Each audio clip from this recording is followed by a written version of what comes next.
పేషెంట్కి నొప్పి లేకుండా మత్తిచ్చిన తర్వాత ఆపరేషన్ అయిపోయిన తర్వాత ఆపరేషన్ టైంలో కూడాను ఎటువంటి ఇబ్బంది కలగకుండా, ఎందుకంటే ప్రాణాలతో చెలగాటం ఆపరేషన్ అంటే కడుపు కోస్తారు, బ్రెయిన్ కోస్తారు, హార్ట్ కోస్తారు. ఇప్పుడు హార్ట్ ఇక్కడ నుంచి ఇక్కడ వరకు కోస్తారు. కోసిన తర్వాత లోపలన్నీ ఆపరేషన్ చేసేటప్పుడు మత్తిస్తున్నాం అంటే పెద్ద ఆపరేషన్స్కి రెస్పిరేషన్స్ ఆపేస్తాం, ఊపిరి ఆపేస్తాం. కొన్ని హార్ట్ సర్జరీస్లో హార్ట్ని ఆపేస్తాం. హార్ట్ మీద సర్జరీ చేయాలంటే హార్ట్ ఇట్లా కొట్టుకుంటుంటే ఎట్లా సర్జరీ చేస్తారు, చేయరు, హార్ట్ని ఆపుతాం. అనస్థీషియాలో ప్రాబ్లం వచ్చిందంటే మ్యాక్సిమం 30 సెకండ్స్ సరిపోతాడు వెయిట్. నువ్వు 30 సెకండ్స్ రియాక్ట్ కాకుండా. ఎప్పుడైనా కానీ సర్జరీ, పెద్ద సర్జరీ చేస్తున్నాం, చిన్న సర్జరీ చేస్తున్నాం, టక్కని రెస్పిరేషన్ ఆగిపోతుంది, టక్కున హార్ట్ ఆగిపోద్ది. హార్ట్ని మళ్ళీ నువ్వు సర్జరీ అన్నది మనిషిని కొయ్యడము, లోపలికి పోయడము, ఒకటి తీసేయడము, కొత్తది పెట్టడము, కుట్టడం, ఇవన్నీ. ఇంకా ఏ ప్రాబ్లం ఉన్నా రావచ్చు. ఆ ప్రాబ్లంలో ఆ పేషెంట్ ప్రాణాలన్నీ కూడా నీకు 30 సెకండ్స్లోనే ఉంటాయి. అనస్థీషియా డాక్టర్కి 30 సెకండ్లలో నువ్వు రియాక్ట్ అయ్యావా, పేషెంట్ బతుకుతులా తెలుసు.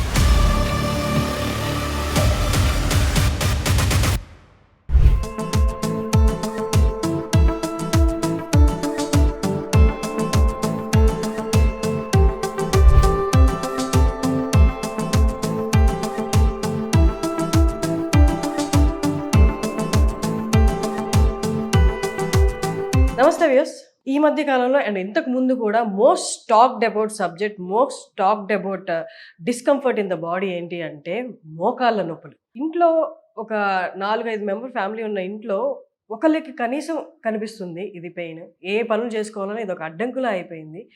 ఏదేదో ట్రీట్మెంట్స్, పెద్ద పెద్ద ట్రీట్మెంట్స్ చేయించుకునే వాళ్ళకి ఇపియోన్ ద్వారా చాలా మందికి రిలీఫ్ వచ్చింది. అంత పెద్ద ట్రీట్మెంట్స్కి వెళ్ళాల్సిన అవసరం లేదు. ఇపియోన్కి వస్తే వాళ్ళ నీ పెయిన్ ఏదైతే ఉందో అది ఎలాంటి ట్రీట్మెంట్స్, పెద్ద ట్రీట్మెంట్స్ లేకుండా సునాయాసంగా తగ్గించుకోవచ్చని.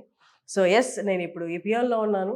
నాతో ఇప్పుడు ఉన్నారు ఇపియోన్ డైరెక్టర్ అండ్ ఫౌండర్ అండ్ అలాగే Indian book of records holder for treating number of patients through plasma therapy and he's a plasma therapy founder doctor Sudhir Dara గారి వాళ్ళు మనతో ఉన్నారు. నమస్తే సార్. నమస్కారం అండి. ఎలా ఉన్నారు సార్? బాగున్నాను. మీకు చాలా బాగుండాలి, ఎందుకంటే ఎంతో వేల మంది పేషెంట్ని ట్రీట్ చేశారు. అందుకే మీకు ఇండియన్ బుక్ ఆఫ్ రికార్డ్స్లో కూడా ఒక స్థానం కల్పించుకున్నారు.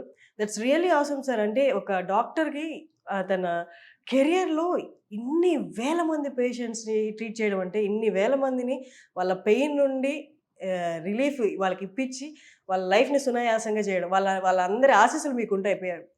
అంటే షార్ట్గా చెప్పాలి అంటే ఒకటేంటంటే మనము డాక్టర్గా ఎలా ఉంటుందంటే, ఒక ఇనీషియల్గా ఎంబీబీఎస్ చదువుతాం, దాని తర్వాత ఎండీ చేస్తాం, స్పెషాలిటీ చేస్తాం, చేసిన తర్వాత ఏదో ఒక ప్రాక్టీస్ చేయాలి, ఎందుకంటే మనకి ఫుడ్ బ్రెడ్ అండ్ బటర్ దొరకాలి కదా. తర్వాత కొన్ని రోజుల తర్వాత ప్రాక్టీస్ సక్సెస్ అవుతాం. సక్సెస్ అయ్యాక ఒక 50 years అట్లా వచ్చిన తర్వాత మన పర్సెప్షన్ మారుతుంది. అంటే ఇంకేమైనా కొత్తగా చేయొచ్చా, ఇంకేమన్నా ఇప్పుడు జరుగుతున్న ట్రీట్మెంట్స్ కంటే సులభతరమైన ట్రీట్మెంట్స్ ఏమైనా ఉన్నాయా అన్న కాన్సెప్ట్ కొంతమందిలో వస్తుంది. వాళ్ళలో ఒక 9 వచ్చు. నాకు వచ్చిన ఒక ఐడియా ఏంటంటే, నేను అనస్థీషియా డాక్టర్ని. అనస్థీషియా డాక్టర్ అని తెలుసు కదా, చాలామంది సర్జన్స్కి, చాలా ఆపరేషన్స్కి పేషెంట్కి నొప్పి లేకుండా మత్తిచ్చిన తర్వాత ఆపరేషన్ అయిపోయిన తర్వాత ఆపరేషన్ టైంలో కూడాను ఎటువంటి ఇబ్బంది కలగకుండా, ఎందుకంటే ప్రాణాలతో చెలగాటం ఆపరేషన్ అంటే కడుపు కోస్తారు, బ్రెయిన్ కోస్తారు, హార్ట్ కోస్తారు, కుట్టుతారు లోపల. సో ఆ పని ఏదైతే సర్జన్ చేస్తున్నాడో ఆ టైం అంతా కూడా పేషెంట్ని హ్యాపీగా ఉంచి, హ్యాపీగా అంటే ఈ పెయిన్ ఫీల్ కాకుండా heart rate, respirations, kidney function, liver function, ఇతరత్ర అన్ని ఫంక్షన్స్ కూడా కరెక్ట్గా ఉండేటట్టు చూసి, సర్జరీ అయిపోయి కుట్లు వేసిన తర్వాత మళ్ళీ రికవర్ చేయాలి. రికవర్ చేసిన తర్వాత నొప్పి ఉండకూడదు మళ్ళీ. ఇప్పుడు హార్ట్ ఇక్కడ నుంచి ఇక్కడ వరకు కోస్తారు, కోసిన తర్వాత లోపలన్నీ బైపాస్ చేసిన తర్వాత మళ్ళీ హార్ట్ని క్లోజ్ చేస్తారు. చేసిన తర్వాత మత్తు నుంచి రికవరీ చేయాలి. రికవరీ చేసిన తర్వాత ఆయన వైటల్స్ అంటే బ్లడ్ ప్రెషరు, తర్వాత పల్స్ రేటు, రెస్పిరేషన్స్ అన్నీ మళ్ళీ తీసుకురావాలి. ఆపరేషన్ చేసేటప్పుడు మత్తు ఇస్తున్నాం అంటే పెద్ద ఆపరేషన్స్కి రెస్పిరేషన్స్ ఆపేస్తాం, ఊపిరి ఆపేస్తాం, ఊపిరి ఉండదు, ఓన్లీ హార్ట్ కొట్టుకుంటుంటుంది. కొన్ని హార్ట్ సర్జరీస్లో హార్ట్ని ఆపేస్తాం, హార్ట్ ఆపి. ఇప్పుడు హార్ట్ మీద సర్జరీ చేయాలంటే హార్ట్ ఇట్లా కొట్టుకుంటుంటే ఎట్లా సర్జరీ చేస్తారు, చేయరు, హార్ట్ని ఆపుతాం. సో హార్ట్ని ఆపి మళ్ళీ హార్ట్ని స్టార్ట్ చేయించాలా, రెస్పిరేషన్స్ బ్రీతింగ్ ఆపి బ్రీతింగ్ని మళ్ళీ స్టార్ట్ చేయించాలా. సో ఇంత ఉంటుంది అనస్థీషియా డాక్టర్. అందుకే డాక్టర్ అంటే దేవుళ్ళు అన్న పదం ఊరికే రాలేదేమో. పర్టికులర్గా ఇక్కడ ఇంపార్టెన్స్ జనాలకి తెలియని డాక్టర్ ఎవరంటే అనస్థీషియా డాక్టర్. హార్ట్ సర్జను నా హార్ట్ కోసి లోపల కుట్లేసి మళ్ళీ హార్ట్ని మళ్ళీ క్లోజ్ చేసి నన్ను బతికిచ్చాడు అనుకుంటారు, కానీ ఆ బ్రతికించడం వెనకాల ఎంతో ఇంపార్టెంట్ ఫ్యాక్టర్ ఎవరు అంటే అనస్థీషియా డాక్టర్. తెలియదు చాలా మంది జనాలకి, తెలియాలి కూడా అందరికీ. ఎందుకంటే ఇక్కడ నేను చెప్పాను కదా, ఇప్పుడు పేషెంట్గా మనం ఆపరేషన్ థియేటర్కి వెళ్తాం, మామూలుగా వెళ్తాం. నీకు నొప్పి లేకుండా చేయడం, నీ భయం లేకుండా చేయడం, నొప్పి లేకుండా మత్తి ఇవ్వడం, మత్తి ఇచ్చిన తర్వాత ఇంకా సర్జన్స్ ఇంకా వాళ్ళు ఇష్టం వచ్చినట్టు కోతలు ఉంటాయి కదా, ఇది కోయడం, అది కోయడం, అది కుట్టడం, ఇది కుట్టడం, ఇదంతా అయినప్పుడు నీకు తెలియకుండా చూసుకోవాలి. తర్వాత నీ వైటల్స్ అంటే బ్లడ్ ప్రెషర్ ఇవన్నీ కూడా నార్మల్గా ఉండాలి. టక్కని బ్లడ్ ప్రెషర్ పడిపోతుంటుంది కొన్నిసార్లు, టక్ టక్ టక్ టక్ హార్ట్ స్టాప్ అవుతుంది, మళ్ళీ హార్ట్ని పికప్ చేయాలి. హోల్ ఆపరేషన్ జరుగుతున్న ప్రాసెస్లో మీరు థియేటర్లోనే ఉంటారా? థియేటర్లో కాదు, పేషెంట్ అతుక్కొని ఉంటాం. అందుకే ఒక సెకండ్ అటు ఇటు జరిగిన అనస్థీషియాలో అంటే మత్తిచ్చి పేషెంట్కి ఆపరేషన్ చేస్తున్న టైంలో ఏదన్నా ప్రాబ్లం వస్తే, సర్జన్కి ఏదైనా ప్రాబ్లం వచ్చింది అనుకో, ఇప్పుడు కడుపు ఓపెన్ చేసి ఏదో చేస్తుంటే చిన్న బ్లడ్ వెజల్ కట్ అయింది అనుకో, బ్లీడింగ్ అవుతుంది, ఆయనకి టైం ఉంటుంది. ఎందుకంటే ఆ బ్లడ్ వెజల్ని ఇట్లా పట్టుకొని తర్వాత మళ్ళీ సూచర్ తీసుకొని నెమ్మదిగా వేసి, సో నీకు 1/2 hour వరకు కూడాను ఎంత ప్రాబ్లం సర్జరీలు వచ్చినా కూడాను నీకు టైం ఉంటుంది. అనస్థీషియాలో ప్రాబ్లం వచ్చిందంటే మ్యాక్సిమం 30 seconds చనిపోతాడు పేషెంట్, నువ్వు 30 seconds రియాక్ట్ కాకపోతే. అంత risky job anaesthesia job. So ఈ జాబ్ జనాలకి ఎవరికి తెలియదు. అదందరూ ఏమంటారు, సర్జనే చేశాడు అనుకుంటారు. కాదు, సర్జరీ చేస్తున్నప్పుడు సపోర్ట్. కానీ ఎప్పుడైనా కానీ పెద్ద సర్జరీ చేస్తున్నప్పుడు, చిన్న సర్జరీ చేస్తున్నప్పుడు టక్కని రెస్పిరేషన్ ఆగిపోద్ది, టక్కని హార్ట్ ఆగిపోద్ది, హార్ట్ని మళ్ళీ నువ్వు రీస్టార్ట్ చేయకపోతే అయిపోయాయి. అలాగే ఇప్పుడు ఆపరేషన్ చేస్తున్నప్పుడు ఆపరేషన్ను మత్తు ఎక్కువయ్యి మత్తు వికటించి మనిషి చనిపోయాడని వింటుంటాము న్యూస్లో, అవన్నీ ఇవే. కొన్ని ఎట్లా జరుగుతాయంటే, ఇప్పుడు సర్జరీ అన్నది మనిషిని కొయ్యడము, లోపలికి పోయడము, ఒకటి తీసేయడము, కొత్తది పెట్టడము, కుట్టడం, ఇవన్నీ. దీంట్లో ఏ ప్రాబ్లం అన్నా రావచ్చు. ఆ ప్రాబ్లంలో ఆ పేషెంట్ ప్రాణాలన్నీ కూడా నీకు 30 secondsలోనే ఉంటాయి. సర్జన్కి ఒక అరగంట వరకు ఉండొచ్చు. అనస్థీషియా డాక్టర్కి 30 secondsలలో నువ్వు రియాక్ట్ అయ్యావా, పేషెంట్ బతుకుతాడా చచ్చిపోతాడు. అనస్థీషియా అంత వైటల్ డిపార్ట్మెంట్, స్పెషాలిటీ అని మెడికల్ చాలా మంది తెలియదు. వీళ్ళందరూ బిహైండ్ ది సీన్స్ ఉంటారు. 16 సంవత్సరాలు. 16 సంవత్సరాలు అయినాక నాకు అదే, నేను ఇప్పుడు అదే అక్కడికే వస్తున్నా. ఇప్పుడు ఎన్ని కొన్ని ఒక దగ్గర ఒక 3-4 lakhs సర్జరీస్కి నేను అనస్థీషియా ఇచ్చింటే 16 సంవత్సరాలు ఈజీగా. సో అంతమందికి అనస్థీషియా ఇచ్చి ఒక విధంగా బోరు కొడుతుంది, ఇంకో విధంగా ఏమనిపిస్తుంది అంటే ఇంకేదైనా చేయొచ్చు మనం. ఎక్కడో దగ్గర ఇప్పుడు మేము ఎక్కువ ఈ 2-3 లక్షల్లో ఎక్కువ భాగం, ఒక 50 to 60% జాయింట్స్ మీదే మత్తి ఇచ్చింటాం. షోల్డర్ జాయింట్ అవ్వచ్చు, మోకాలు అవ్వచ్చు, స్పైన్ అవ్వచ్చు, యాంకిల్ జాయింట్, వీటి మీద ఎక్కువ ఉంటాయి. ఎందుకంటే ఇప్పుడు వయసు కొద్దీ అరుగుదల వల్ల ఆపరేషన్స్ పోయే మనుషులు ఎక్కువ ఉన్నారు, జబ్బు వల్ల కాదు. ఇప్పుడు ఒక పెద్ద కార్పొరేట్ హాస్పిటల్ హైదరాబాద్లో ఉందనుకోండి, రోజుకి 1000 మంది కొత్త పేషెంట్స్ను ఓపీగా చూస్తారు వాళ్ళు. దీనిలో ఒక ఇంట్రెస్టింగ్ విషయం ఉంది. ఈ 1000 మందిని కానీ మీరు ఇంటర్వ్యూ చేయండి, 1000 మందిలో 900 మంది జబ్బు లేని వాళ్ళు ఉంటారు. అరే, జబ్బు లేనివాడు హాస్పిటల్కి ఎందుకు వెళ్తాడు? ఆశ్చర్యం కదా. అది నిజం. అంటే 90% ఏదన్నా హాస్పిటల్కి ఓపీకి ఎవరైనా వెళ్ళారంటే వాళ్ళందరూ కూడా జబ్బు లేని వాళ్ళు అవుతారు. ఏముందంటే ఇగో ఈ నొప్పి, ఆ నొప్పులు, ఆ నొప్పికి సంబంధించి ట్రీట్మెంట్లు, దానికి ఆపరేషన్లు, ఇవి. సో అంటే ఎంత సమాజం మీద, సొసైటీ మీద బర్డన్ ఉందో చూడండి ఈ అరుగుదల వల్ల. మోకాలు అరగచ్చు, స్పైన్ అరగచ్చు, షోల్డర్ అరగచ్చు, అన్నిటికీ కూడా పెద్ద పెద్ద సర్జరీస్ ఉన్నాయి, పెద్ద పెద్ద ట్రీట్మెంట్స్ ఉన్నాయి, వాటి కోసమే వెళ్తుంటారు. సో ఇక్కడ ఈ ఏవైతే ఈ అరుగుదల వల్ల వచ్చే ప్రాబ్లమ్స్ ఉన్నాయి వాటికి 90% ఇప్పటి వరకు ఏమున్నాయి, సర్జరీసే ఉన్నాయి. అది తీయడం, ఇది పెట్టడం, ఇది కుట్టడం, అది కుట్టడం. భయపడే పెద్దవాళ్ళు చాలా మంది నేను నొప్పులైనా భరిస్తే గానీ థియేటర్లోకి వెళ్ళను, ఆపరేషన్ థియేటర్ ఎవరికి ఇష్టం ఉండదు. కాకపోతే ఏమైంది, ఒక 40 years నుంచి కూడాను ఈ డీజనరేటివ్ అరుగుదలని డీజనరేటివ్ కండిషన్స్ అంటారు. కండిషన్స్కి సర్జరీ ఒక్కటే మార్గం. సర్జరీ. సర్జరీలో చాలామంది సర్జన్స్, చాలా సూపర్ సర్జన్స్ ఉన్నారు, బాగా చేస్తున్నారు. కానీ ఎవరికి కూడాను సర్జరీ చేసుకోవాలి, సర్జరీ ఫస్ట్ ఆప్షన్ కాదు. కాదు. సర్జరీ అని మీకు చెప్పగానే బయటకు వెళ్తారు. ఇప్పుడు టీ దాగి వస్తామని వెళ్ళిపోతారు. వెళ్ళిపోయి 10 మందిని అడుగుతారు, అరే బాబు సర్జరీ అన్నారు అని. ఇంకా నొప్పి కనపడదు 2-3 నెలలు వెళ్తే సర్జరీ అని. సో ఇది పబ్లిక్ డిమాండ్. ఏంటి, నా అరుగుదలకి నాకు ఏదో టాబ్లెటో, ఏదో ఆయిలో, లేదో ఏదైనా ఫిజియోథెరపీయో, లేదో రెస్టో, లేదా కేరళలో ఆయుర్వేద మసాజో, బ్లేడ్ పడకుండా ఏదైనా అని ఎతుకుతూ ఉంటారు. దానికి చాలా చాలా ఉన్నాయి. ఆయుర్వేదిక్ ఉంది, హోమియోపతి ఉంది, సిద్ధ ఉంది, ఫిజియోథెరపీ ఉంది, అన్నీ ఉన్నాయి. కానీ అలోపతిలో ఈ డీజనరేటివ్ కండిషన్స్కి, ఈ అరుగుదలతో వచ్చిన నొప్పులకి ఒక ట్రీట్మెంట్ ఎప్పటి నుంచో ఉంది. దాన్ని ఇట్లా మడత పెట్టి షెల్ఫ్లో పెట్టి క్లోజ్ చేశారు. అదే పిఆర్పి ట్రీట్మెంట్. అది ఉంది ఎప్పుడో 30-40 years బ్యాకే స్టార్ట్ చేశారు. ఏదో కారణాల వల్ల దాన్ని పక్కన పెట్టి ఇప్పుడు సర్జరీస్ చేస్తున్నారు. మంచి జరుగుతుంది, చెడు జరుగుతుంది, అన్నీ బాగానే ఉన్నాయి. నేను ఈ ట్రీట్మెంట్ ఉందని నాకు తెలుసు. అండ్ ఈ ట్రీట్మెంట్స్కే నేను చాలా సర్జరీస్కి అనస్థిషియా ఇచ్చాను, మత్తు ఇచ్చాను. కాబట్టి నాలో ఒక చేంజ్ ఏం కనపడితే, అరే ఈ ట్రీట్మెంట్ కూడా కొంతమందికి, ఎవరైతే ఆపరేషన్ ఇష్టం లేని వాళ్ళు ఉంటారు, ఆపరేషన్ డబ్బులు పెట్టుకోలేని వాళ్ళు ఉంటారు, ఆపరేషన్ ఫిట్ కాని వాళ్ళు ఉంటారు, వేరే వేరే డిసీజెస్ వల్ల, ఇటువంటి వాళ్ళకి ఇది ఉపయోగించవచ్చు కదా అన్న దాంతో దాన్ని దుమ్ము దులిపి మళ్ళీ స్టార్ట్ చేశాను. స్టార్ట్ చేసిన తర్వాత ఇనీషియల్గా కొంచెం ఉంటుంది కదా కొత్త ట్రీట్మెంట్. 30 ఏళ్ళు బయట పక్కన పెట్టిన దాన్ని మీరు తీసారంటే అబ్జెక్షన్స్ రాలేదా? దానికి ఇండియన్ పర్మిషన్స్ ఉన్నాయి. పర్మిషన్ ఉంటే, ఇండియన్ పర్మిషన్స్ ఓకే, మీ తోటి వాళ్ళు రానివ్వాలి కదా. చాలా మంది డాక్టర్స్ చేస్తున్నారు. చాలా మంది అంటే 100లో 1, అంటే 1000లో 10 మంది అట్లా చేస్తున్నారు. కానీ చేస్తున్నా కూడాను దానికి కరెక్ట్ గుర్తింపు లేదు. అప్పుడు ఎవరో 100లో 1 చేస్తున్నారంటే జనాలు కూడా నమ్మరు కదా. కరెక్ట్. అంటే ఎలా ఉంటుందంటే, ఆ చేసే డాక్టర్ కూడాను ఎట్లాగో ఆపరేషన్ చేయించుకోవాలి, ఇది చూద్దాం, ఇది ట్రై చేద్దాం. తిరుమల ఎక్కే ముందు మనం లోకల్గా ఎవరు చిలుకూరు బాలస్వామి దగ్గరికి వెళ్ళి చూద్దాం, లేకపోతే అక్కడ పోదాం అన్నట్టు.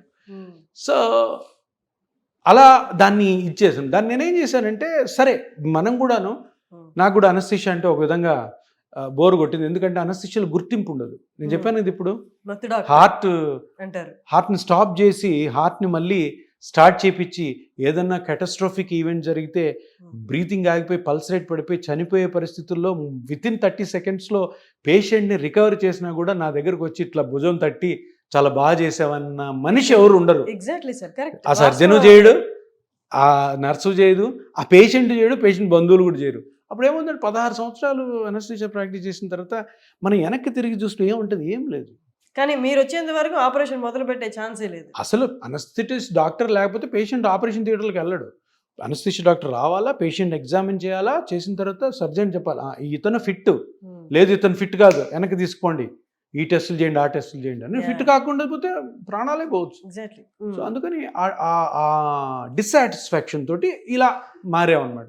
మారితే ఇది ఒక మంచి పరిణామము, ప్లస్ ఆల్సో ఒక మంచి ట్రీట్మెంట్ని బయటికి తీసుకొచ్చాం. ఆ ట్రీట్మెంట్ బయటికి తీసుకొచ్చినప్పుడు వితిన్ నో టైంలో ఆ సక్సెస్ వచ్చింది. ఆ ట్రీట్మెంట్ సక్సెస్ నాకు కాదు, చాలామంది జనాలు అరే ఇది కూడా ఉంది కదా, దీన్ని మనము చేసుకోవచ్చు అన్న ఒకటి క్రియేట్ చేయడం ద్వారా. సో ఎప్పుడైతే 2017లో నేను స్టార్ట్ చేశానో అప్పటి నుంచి మళ్ళీ వెనక్కి తిరిగి చూడలే. Exactly sir. అంతకు ముందు వరకు పెద్దగా వినింది లేదు పిఆర్పి గురించి, ప్లాస్మా థెరపీ గురించి అసలు ఎవరు వినింది లేదు. 2017 నుండే ఎక్కువ వినడం స్టార్ట్ అయింది. 2017 తర్వాత నేను స్టార్ట్ చేసిన తర్వాత ఒక ఇంకా సూపర్ పరిణామం ఏంటంటే, అనస్థీషియా డాక్టర్లు, పెయిన్ స్పెషలిస్ట్, అంటే మేము అనస్థీషియా వాళ్ళనేమో పెయిన్ మేనేజ్మెంట్లోకి వచ్చాం అనమాట. సో పెయిన్ స్పెషలిస్ట్ అంటారు మమ్మల్ని. చాలామంది ఆర్థోపెడిక్ డాక్టర్స్ కూడా స్టార్ట్ చేశారు. ఎందుకు? వాళ్ళకి తెలుసు ముందు నుంచి, అరే రే ఇదేది జనాలు అందరూ ఇప్పుడు అడుగుతారు. ఇప్పుడు ఆర్థోపెడిక్ డాక్టర్ దగ్గరికి వెళ్ళి, సార్ నాకు ఆపరేషన్ వద్దు, ఇది చేస్తారని అంటే చేస్తాం మేము. మంచి పరిణామం. అందరు స్టార్ట్ చేశారు. ప్రతి చిన్న చిన్న విలేజెస్లో కూడా వెళ్ళాలి. వాళ్ళ దగ్గర కూడా కరెక్ట్గా చేసే డాక్టర్ ఉండాలి. మళ్ళీ ఇష్టం వచ్చినట్టు చేయకూడదు, ఎందుకంటే ఎఫెక్ట్ రాదు. సార్ ఇంకొకటి, పేషెంట్స్ పాయింట్ ఆఫ్ వ్యూలో చూస్తే ఇది మోర్ పేషెంట్ పాకెట్ ఫ్రెండ్లీ కదా sir compare to the bigger treatments?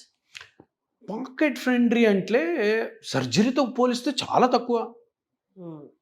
Affordable, patient ఎవరైనా అఫోర్డ్ అంటే ఇప్పుడు జనాలు, ఇప్పుడు మామూలుగా మనం ఎట్లా అయిపోయిందంటే ఇప్పుడు సిచ్యువేషను, జనాలు లగ్జరీస్ థింగ్స్కి ఎంత డబ్బులు పెడుతున్నారు. ఏది? ఎంటర్టైన్మెంట్కి, కంఫర్ట్స్కి, హెల్త్కి పెట్టట్లే. హెల్త్ ఎంత కాస్ట్ అంటారు. ఇప్పుడు ఎవరన్నా ఒకరు మూవీకి వెళ్ళారు అనుకో, ఫ్యామిలీ అంతా 2,000 రూపాయలు ఖర్చు. ఖచ్చితంగా ట్రీట్మెంట్కి బెటర్. మళ్ళీ అందరు కాదు చెప్తున్నా, అది మారాలి. ఎందుకంటే మనం ఒక ట్రీట్మెంట్కి వెళ్ళినప్పుడు ఎప్పుడు డబ్బులు చూడకూడదు. అరే రిజల్ట్ చూడాలి. ఎంత రిజల్ట్ ఉంటుంది, నేను ఎంత కంఫర్ట్ ఫీల్ అవుతాను ఈ ట్రీట్మెంట్ తీసుకున్నాక. సో అందుకని, కానీ మీరు అడిగిన క్వశ్చన్కి సర్జరీతో కంపేర్ చేస్తే చాలా తక్కువ. మేబీ జనాల్లో ఏముండొచ్చు అంటే, అరే చిన్న ఇంజెక్షన్ అంటారు, ఇంత ఖర్చా అనుకోవచ్చు. కానీ ఆ చిన్న ఇంజెక్షన్ వెనకాల ఉన్న టెక్నాలజీ చాలా ఉంటుంది. అది అర్థం కాక అంటున్నారు. బట్ మనం ఎక్స్ప్లెయిన్ చేస్తాం.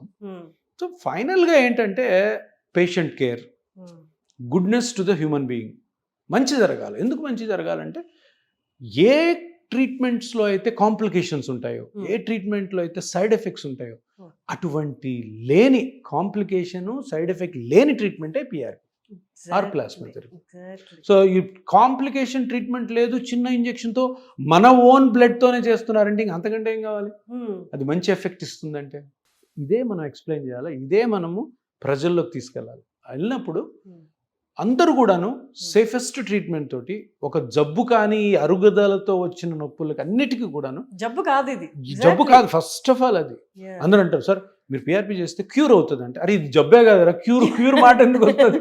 జబ్బే కాదు, నా జుట్టు ఊడిపోయినట్టు, నా జుట్టు తెల్లగా అయినట్టు. సో బేసికలీ ఇది పెయిన్ఫుల్ కాదు కదా.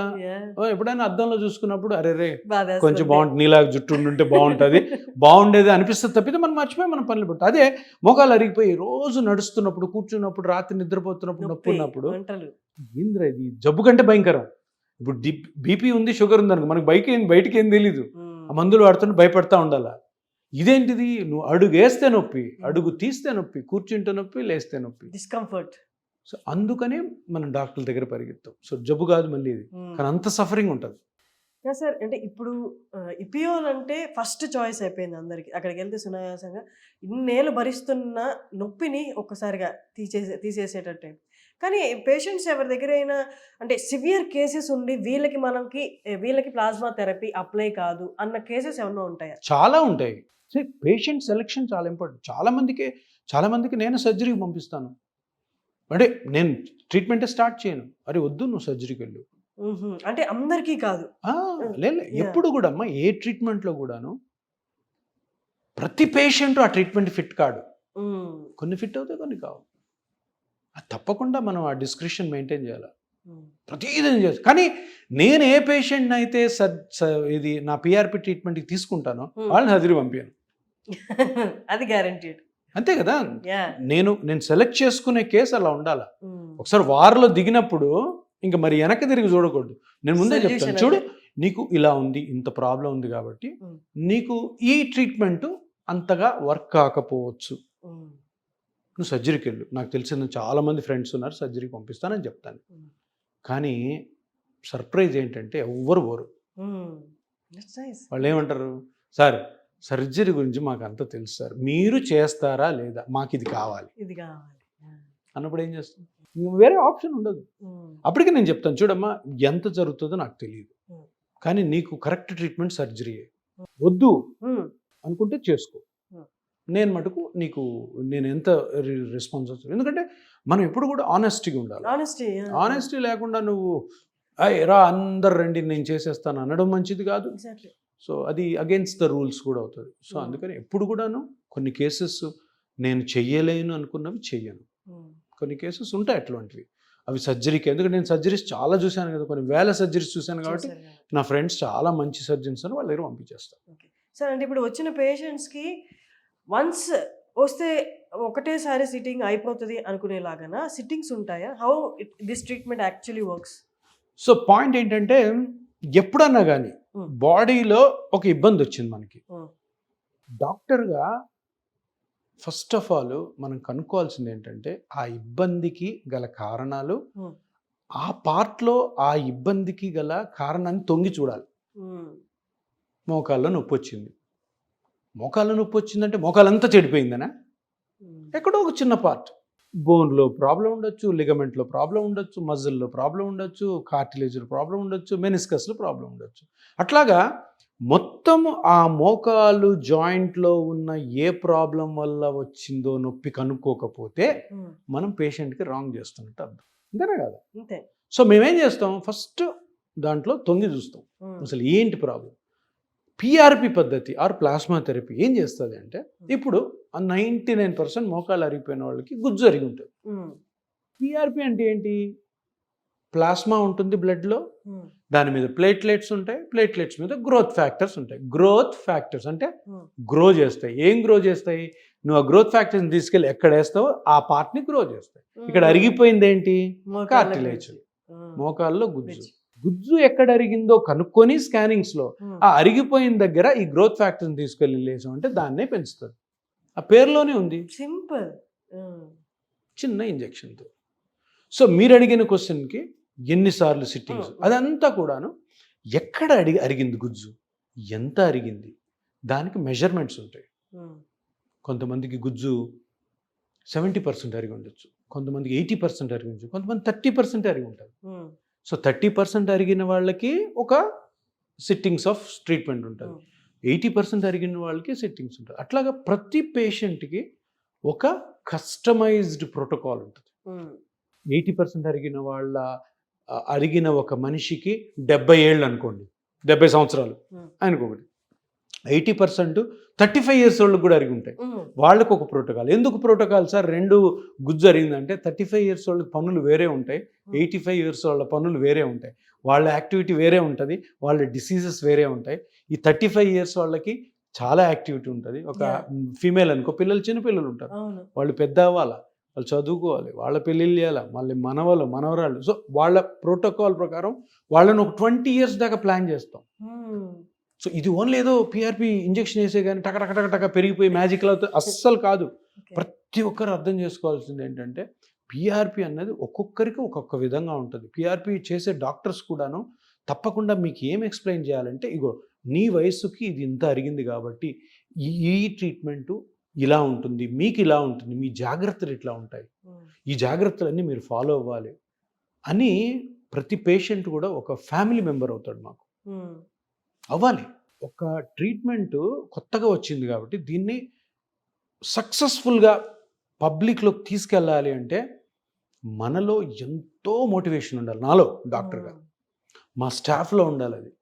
ఎందుకంటే అంత ఈజీగా చేయించుకోరు, ఎందుకంటే వేరే వేరే ట్రీట్మెంట్స్ మీద ఎంతో నమ్మకం ఆల్రెడీ కుదిరింది. ఇప్పుడు ఆపరేషన్ అయినా కానీ, హోమియో అయినా కానీ, ఆయుర్వేదిక్ అయినా కానీ ఎప్పుడు ఎన్నో సంవత్సరాల నుంచి ఉన్నాయి.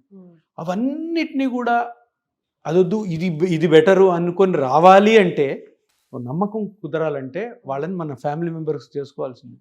ఎప్పుడు ఫోన్ చేసినా ఎత్తుతాం, ఎప్పుడు కష్టం వచ్చినా దానికి ఆన్సర్ చేస్తాం. అంటే చాలా అనుమానాలు ఉంటాయి, అమ్మో వీళ్ళు ఎట్లా వస్తారంటే మా దగ్గరికి పేషెంట్స్, ఆ ట్రీట్మెంట్ తీసుకుంటే బాగుండేదేమో, ఈ ట్రీట్మెంట్కి వచ్చాను, కొత్తది అంతే కదా. ఇప్పుడు కొత్తగా అమ్మాయిని పెళ్లి చేసి అత్తవారింటికి పంపిస్తాం, అరేంజ్ మ్యారేజ్, వాళ్ళు ఎవరో తెలియదు, అమ్మా నాన్నలుగా మనకు కూడా వరే అమ్మాయిని వాళ్ళకి ఇంటికి ఇస్తాం, ఎలా ఉంటుందో ఏంటో, అమ్మాయికి కూడా కొత్త ఇంటికి వెళ్ళినప్పుడు అదే విధంగా ఎంతైతే డౌట్ పడుతుంటారో అదేవిధంగా కొత్త ట్రీట్మెంట్, అరే ఈ ట్రీట్మెంట్ ఉంది, ఈ ట్రీట్మెంట్ చాలామంది డాక్టర్స్ చెప్పారు, ఈ ట్రీట్మెంట్ చేసుకున్న చాలామంది బంధువులు ఉన్నారు, అయినా అది వద్దు అనుకొని ఈ పిఆర్పికి నేను వచ్చాను అన్న డౌట్ ఎప్పుడు ఉంటుంది. నేను అందుకని ఫస్ట్ చెప్తాను వాళ్ళకి, ఈ ట్రీట్మెంట్ మీద ఫుల్ నమ్మకం ఉంటేనే చేసుకోండి. ఒకసారి మీరు ఈ ట్రీట్మెంట్ స్టార్ట్ చేసుకున్నాక, ఒకసారి మీరు మా ఫ్యామిలీ మెంబర్ అయ్యాక నా మాట వినాలి మీరు, ఎందుకంటే జాగ్రత్తలు కూడా ఉంటాయి కదా. అవి చాలా చాలా ఇంపార్టెంట్. వాళ్ళకి ఎక్స్ప్లెయిన్ చేయడము ఇంపార్టెంటే. వాళ్ళు నా మాట విని అది పాటించడం కూడా చాలా చాలా important. Super. Thank you sir, thank you so much. చాలా చక్కగా ఎక్స్ప్లెయిన్ చేశారు. ఐ హోప్ ప్లాస్మా థెరపీకి ఎవరైనా ఆప్ట్ చేయాలి, ఎపియోని విజిట్ చేయాలి అనుకుంటున్న వాళ్ళకి ఇంకేమైనా కొద్దిపాటి డౌట్స్ ఉంటే ఐ హోప్ ఈ వీడియోతో క్లియర్ అయ్యా అనుకుంటున్నాను. Thank you very much sir.